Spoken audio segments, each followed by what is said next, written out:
तो अभी हम लोग चालू करते हैं। हमने लास्ट टाइम इधर ही छोड़ दिया था बेसिकली, बट हम लोग अभी चालू करेंगे अच्छे से। मतलब हम लोगों ने ये most of the actions basically जितने भी एक्शंस थे किडनी के ऊपर वो हमने पहले से ही पढ़ लिए। अच्छा, one more action that we have to see for the ADH। Okay, 1 second. एक और एक्शन जो हम लोग को देखना पड़ता है ADH के अंदर basically is that the cutaneous mesenteric skeletal muscle fat depot thyroid and coronary beds are particularly constricted.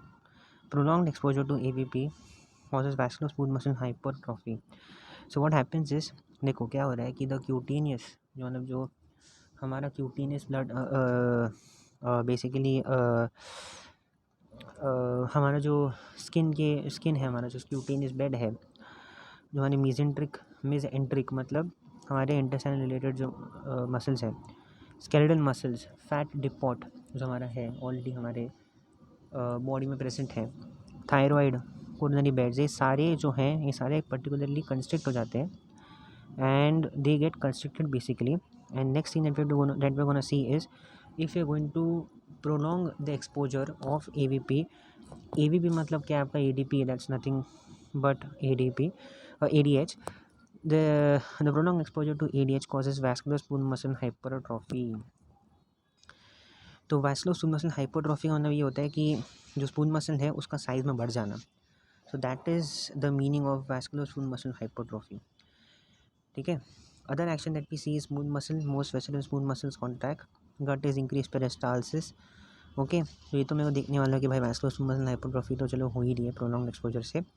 दूसरा एक्शन है, ऐसे भी एक्शन है जो किडनी को छोड़ के मतलब किडनी के अलावा और कौन से एक्शन है उन्होंने देख लिया अभी क्योंकि मेसेंट्रिक एक्शंस है, क्यूटेनियस है, स्केलेटल मसल है, फैट डिपिट है, ठीक है, थायराइड है, कोरोनरी बेड्स वाले हैं। So particularly there are many other extra renal actions that we can see. दूसरे एक्स्ट्रा रीनल एक्शंस ये हैं कि गट में जो है rarely increase peristalsis, evacuation and expulsion of gases.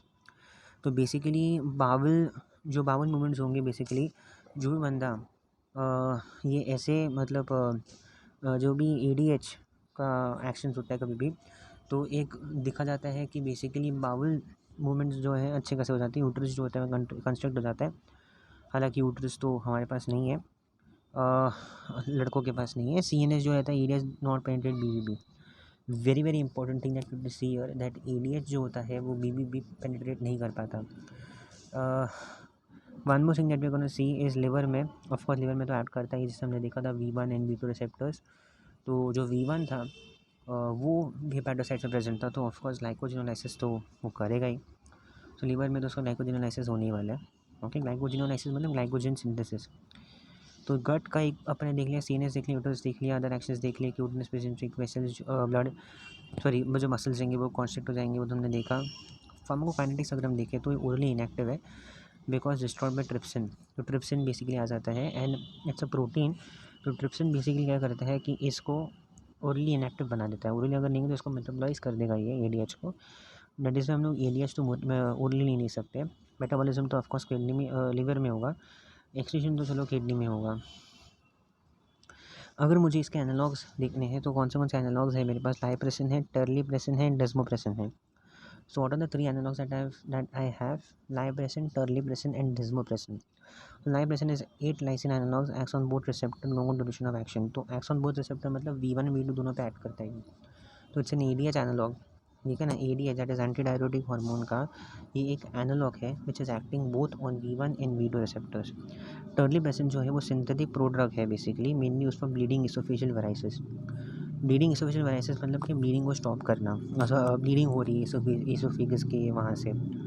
तो इसका क्या एक यूज़ है बेसिकली कि अगर आप अगर आप ये टर्लीप्रेसिन लेते हो तो क्या होगा ना कि the blood supply that is going through the intestinal region और through the oesophageal region basically that will be lower down so that the bleeding at least gets stop. ठीक है, वो हम लोग कर सकते हैं। तो वो टर्लीप्रेसिन के लिए यूज़ कर रहे हैं हम लोग, क्योंकि हमको पता है कि ADH का भी एक्शन बेसिकली टूवर्ड्स दी गट है, गट में पेरिस्टाल्सिस करवाता है। और गट का तो आप बहुत बात छोड़ो, गट के साइड में बहुत सारे ब्लड वेसल्स भी तो रहेंगे, तो ब्लड वेसल को कंस्ट्रिक्ट तो करता ही है हमारा ADH वैसे ही। तो terlipressin is a synthetic analogue, तो वो भी ऑफकोर्स कंस्ट्रिक्शन करेगा, तो गट के वहाँ पर या फिर इसोफेगस के वहाँ पर कम ब्लड की मात्रा, मतलब कम ब्लड बेसिकली जाएगा, वहाँ पर फ्लो जो है ब्लड का कम हो जाएगा due to that constriction that has happened. And that is why we can say that bleeding, oesophageal varices में ब्लीडिंग जो है वो एटलीस्ट रुक जाएगी थोड़ी बात के लिए for doctors to operate. Desmopressin synthetic peptide, again it is selective V2 agonist. अब देखो यहाँ पर बेसिकली चीज़ें थोड़ी सी डिफिकल्ट बन जाती हैं, बिकॉज लाइप्रेसन जो था वो V1 V2 दोनों पे एक्ट करता था, पर जब हम बात करें डेस्मोप्रेसिन की, तो desmopressin is just V2 agonist and 12 times more potent than all. तो ये डेस्मोप्रेसिन जो है था, लाइप्रेसिन बोलो, डोलेप्रेसिन बोलो, ये सबसे ज़्यादा पोटेंट होता है हमारा डेस्मोप्रेसिन। उसके साइड इफ़ेक्ट्स बहुत, उसके जो सिस्टमिक साइड इफ़ेक्ट्स हैं, जो मतलब बॉडी के रिलेटेड साइड इफ़ेक्ट्स हैं, बहुत ज़्यादा है। ठीक है, तो वो एक है। बाद में यूजेस तो आपने देख लिया कि बेस्ड ऑन V2 एक्शन क्या यूजेस होंगे, बेस्ड ऑन V1 एक्शन क्या यूजेस होंगे, एक बार देख लेते हैं अपन। एक जो चीज़ आपको याद रखनी है कि V1 जो है वो बहुत जगह है, it is basically on the platelets, other things as well. But क्या है कि प्रॉब्लम्स बेसिकली कैसे हो जाती है, देखो इसमें एक रॉन्ग स्टेटमेंट दिया हुआ है, इसमें एक स्टेटमेंट दिया हुआ है, आपको बताऊंगा, जैसे जैसे मैं रीड करूँगा वैसे वैसे बताऊंगा कि क्या रॉन्ग है इसके अंदर। ठीक है, diabetes insipidus of pituitary origin, neurogenic, important indication for vasopressin but ineffective in renal, diabetes insipidus and is nephrogenic. So basically क्या होता है कि जो डायबिटीज इंसिपिडस है आपका, अगर वो न्यूरोजेनिक है तो न्यूरोजेनिक बेसिकली सॉल्व हो भी जाएगा, but if you say that you know if it's nephrogenic, then क्या है कि हमारा जो ADH है वो इनफेक्टिव साबित होगा उस केस में। सो that is one thing. But अगर हम पिट्यूटरी ओरिजिन की बात करें तो वहाँ पर न्यूरोजेनिक में काफ़ी हेल्प कर सकते हैं। Bed wetting in children and nocturnal in adults, desmopressin reduces urine volume resulting control nocturia condition, of course it does, because V2 है, तो V2 तो ऑफ कोर्स रीनल में प्रेजेंट था ही, correct, it is present in the basal membrane of the CD cells, DT and the CD cells, correct, तो वहाँ पर तो ऑफ कोर्स V2 प्रेजेंट है ही। तो ये क्या करेगा कि ये यूरिन वॉल्यूम रिड्यूस कर देगा, सिंपल सी बात है। ठीक है, V2 है तो V2 can do that for us, okay. अब वो यूरिन वॉल्यूम कम करने की बात है तो ऑफकोर्स कर देगा। अभी अभी आपको थोड़ा सा एक थोड़ा कन्फ्यूजन हो रहा होगा, बिकॉज V1 जो है वो आपका यू नो व्हाट यू से, क्या बोलते हैं अपन उसको यार, V1 का एक्शन है ब्लड वेसल्स पे सब कुछ स्टिमुलेट, ब्लड वेसल्स को कम ये कंस्ट्रिक्ट वगैरह वगैरह कर देना, but we didn't see anything as such for V2, because V2 यहाँ पर क्या कर रहा है, ये अच्छा खासा यहाँ पर यूरिन वॉल्यूम डिक्रीज़ कर रहा है। हाँ सॉरी मैं भी क्या सोचने लग गया, ये यूरिन वॉल्यूम कैसे डिक्रीज़ करेगा, by not letting water to get excreted. So of course water if not water if is it, मतलब वाटर अगर हम रीअब्जॉर्ब करेंगे ज़्यादा से ज़्यादा, जो कि हेल्प करेगा एंटी डायरेसिस एक्शन में, तो of course water come exit होगा एंड दैट इज़ यूरिन का वॉल्यूम भी कम होगा, सिंपल सी बात है। तो ठीक है, देन रीनल कॉन्सेंट्रेशन, ये मत देखो। अच्छा, नाउ दिस फोर्थ स्टेटमेंट, ये मुझे लगता है सीधा से सीधा ये V1 मानना चाहिए। क्यों? क्योंकि haemophilia is von Willebrand disease, it is genetic disorder with missing और defective von Willebrand factor VWF, clotting protein is observed when ADP releases clotting.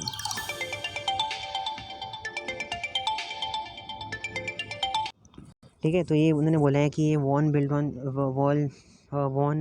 Willie brands disease है, it's genetic disorder where missing और defective von विलन factor clotting protein is observed. तो missing and defective von Willebrand factor is a clotting protein, okay, it's a clotting protein, it's one of the clotting factors as you can see.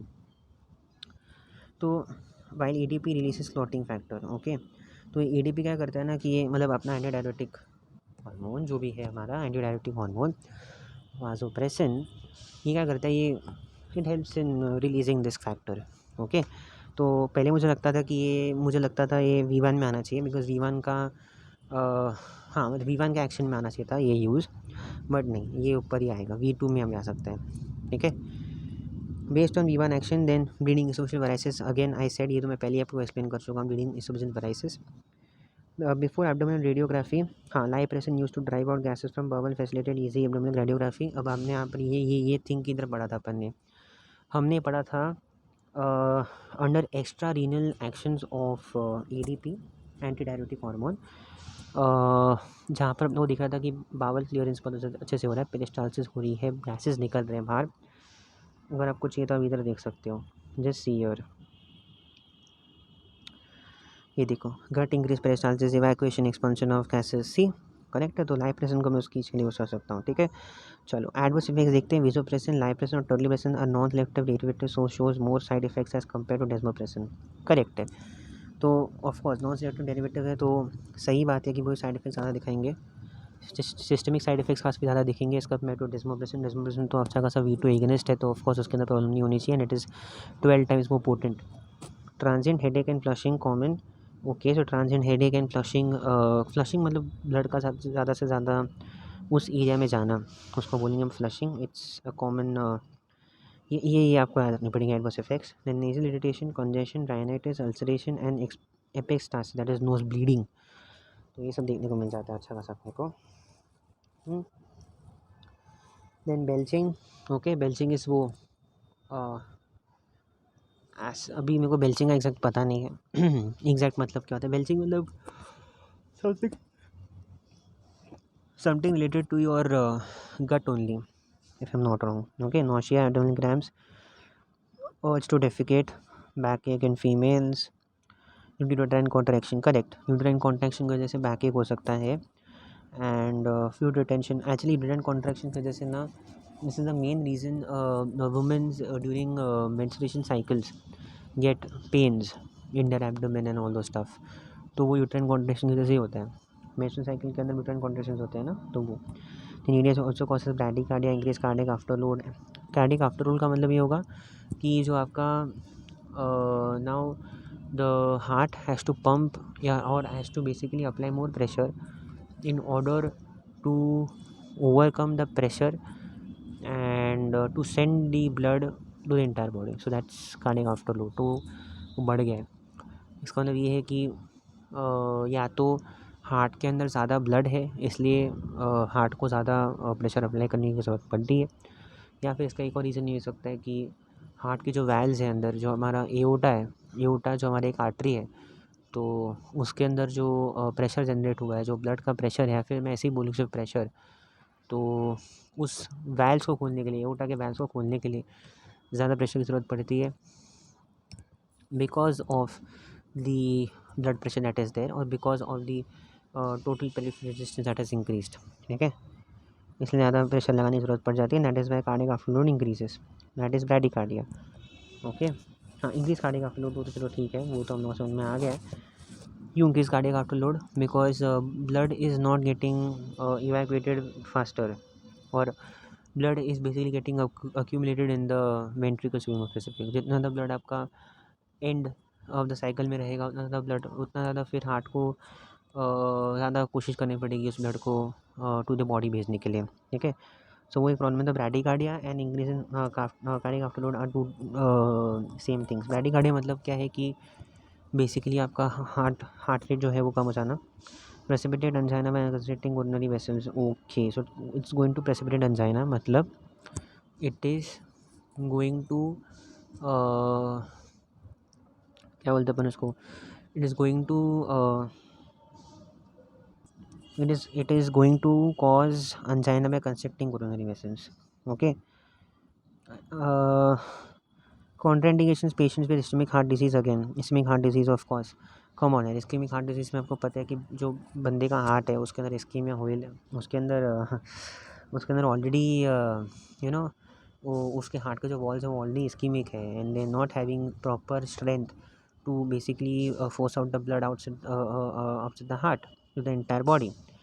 और उस case में अगर आप EDH देते हो बाहर से, या फिर EDH या फिर वेसोप्रेसिन का अगर आप एनालॉग देते हो to be more specific, because EDH तो हम लोग ओरली दे नहीं सकते, तो हम लोग को एनालॉग ही देना पड़ेगा। तो अगर आपने EDH जैसा एनालॉग कुछ दिया तो उसका एक इफेक्ट क्या पड़ेगा कि ब्रैडीकार्डिया इंड्यूस हो जाएगा, and if bradycardia is there, heart rate और स्लो हो जाएगा, एंड उसकी वजह से ब्लड और अक्यूमुलेट हो जाएगा। Then the blood the heart wall has to apply more pressure now, और उससे क्या है ना, इसकी में और ज़्यादा ख़राब हो जाएगी, वो जो टिश्यू है वो ख़राब हो जाएगी, and that will lead to basically और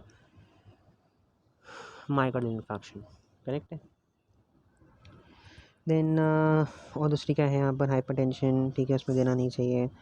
देन यूटिलिटैरियन अदर एलर्जीज, उसमें भी आपको देना नहीं चाहिए इसको, ठीक है। तो this are all things I have to remember. So एक बार अपन सोच ले, एक बार हम इसका पढ़ लेते हैं। So what you have to remember about this is like vasopressin का, लाइप्रेसिन का, या फिर फॉर दैट मैटर टर्लीप्रेसिन, ये सब जितने भी तीनों ड्रग्स के मैंने नाम लिए, ये जितने भी ड्रग्स हैं ये सारे नॉन स्पेसिफिक हैं। They act on both V1 and V2 receptors, but जो डेस्मोप्रेसिन है वो सिर्फ V2 पे एक्ट करता है, that is why it is not having that much side effects. दूसरी बात जो मैं बोलना चाहूँगा यहाँ पर कि नौशिया बोल लो, व्हाट एल्स कैन आई से, हाँ मतलब systemic effects like belching, nausea, abdominal cramps और जो defecate uterine contractions in females, backache in back uterine contractions in females, urine retention, hyponatremia. हाँ, so hyponatremia is nothing but dilutional hyponatremia actually वो, ठीक है। It's dilution hyponatremia, मतलब sodium का concentration in the blood is as it is, but वो dilute, मतलब क्योंकि हमारे बॉडी में बहुत ज़्यादा वाटर रिटेंशन हो चुकी है, इसलिए वो जो सोडियम का कॉन्सेंट्रेशन डाइल्यूट हो चुका है, and that is why it is leading to hyponatraemia. So that is termed as dilution hyponatraemia. Then it is leading to nasal irritation, congestion, rhinitis, ulceration, epistaxis, nose bleeding. Nasal irritation भी हो जाता है, congestion हो जाती है, rhinitis, transient headache and flushing common, ठीक है। Thyroids का क्या बोलोगे सर, थायराइड्स तो भाई डाययूरेटिक्स में यूज़ होता है, एंटी डाययूरेटिक में कहाँ पर आ गया, नहीं। Actually, thiazides and high-sealing diuretics are diuretic drugs, but which provides antidiuretic effect in diabetes insipidus. High-sealing diuretics are not used because it is having short and strong action. तो हम लोग जो ये ड्रग्स हैं बेसिकली डायबिटीज़ इंसिपिडिस के अंदर they act as anti diuretics, but diabetes insipidus अगर किसी बंदे को नहीं है तो they will act as diuretics. Action mechanism is unknown, but thiazides may induce sustained electrolyte depletion, resulting glomerular filter in getting completely reabsorbed.